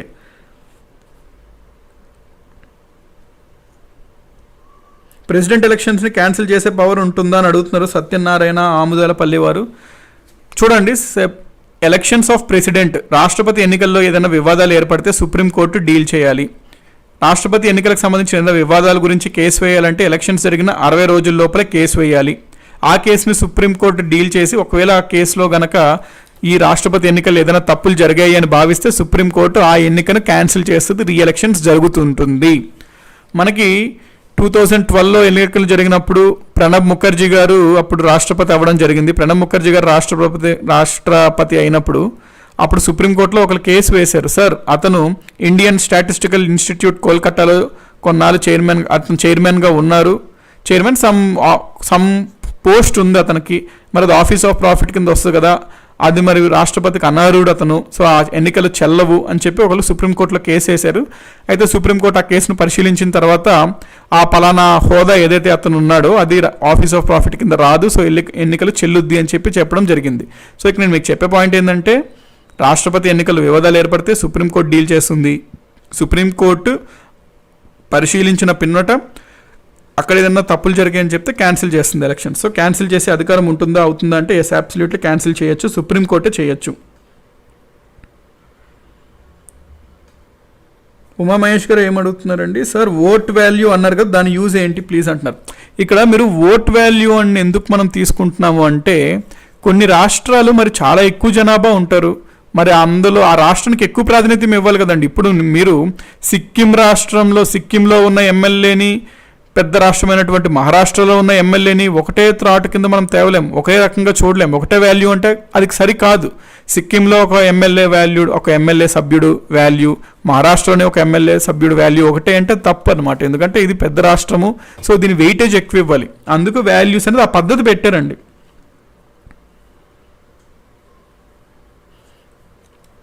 అవునండి సాయి బ్రహ్మం గారు, మనకున్న ప్రెసిడెంట్ నామమాత్రం అనమాట, నామినల్ అంటాం. అందుకనే మనము ఎలక్టెడ్ ఆంగ్లో ఇండియన్స్ ఓటింగ్ చేయొచ్చు అని ఆర్బీ రెడ్డి గారు అడుగుతున్నారు. ఎలక్టెడ్ ఆంగ్లో ఇండియన్సే కాదండి, ఎలక్టెడ్ ఎవరన్నా వేయొచ్చు ఓటింగ్. ఎలక్టెడ్ అని ఉంటే చాలు. ఎలక్టెడ్ ఎమ్మెల్యే, ఎంపీ, అతను ఆంగ్లో ఇండియన్ అవనివ్వండి, అతను ఏదన్నా అవనివ్వండి, ఎలక్టెడ్ ఉంటే చాలు.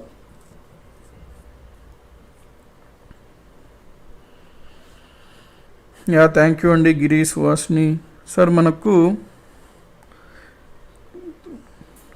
సుప్రీంకోర్టు జడ్జెస్ ఓటు వేస్తారా లేదా? గురుభాస్కర్ గారు, సుప్రీంకోర్టు జడ్జెస్కి అసలు ఇందులో రిఫరెన్సే ఉండదండి. ఎమ్మెల్యేస్, ఎంపీస్ వాళ్ళు కూడా ఎలక్టెడే. From where did you bring the supreme court judges?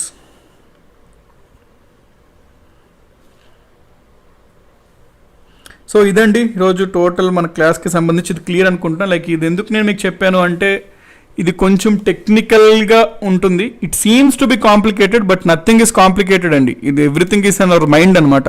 మన మైండ్లో ఎస్ ఇది తెలుసుకోవాలి అని ఉంటే ఏది కాంప్లికేటెడ్ అనేది ఉండదు. It all depends on your Jignasa, what we call. So ఈ పాయింట్ మీకు క్లియర్ అయింది అంటే గుడ్ అండి, మీరు చాలా మంచి ట్రాక్లో ఉన్నారనమాట. సో ఇదే టెంపో మెయింటైన్ చేయండి. ఇది మీరు బాగానే అర్థం చేసుకున్నారు every one. I'm very happy for that. ఎందుకంటే ఇది జనరల్గా at a first point of రిఫరెన్స్లో వెంటనే అర్థం చేసేసుకోవడం అంటే అది కొంచెం మెచ్చుకోదగ్గ విషయమే. So I appreciate you people.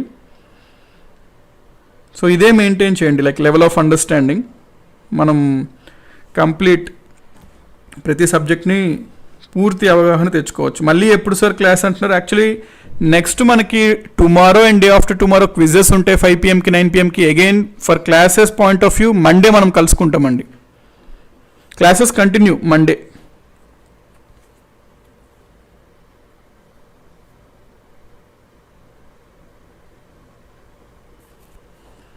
Yes అండి పవన్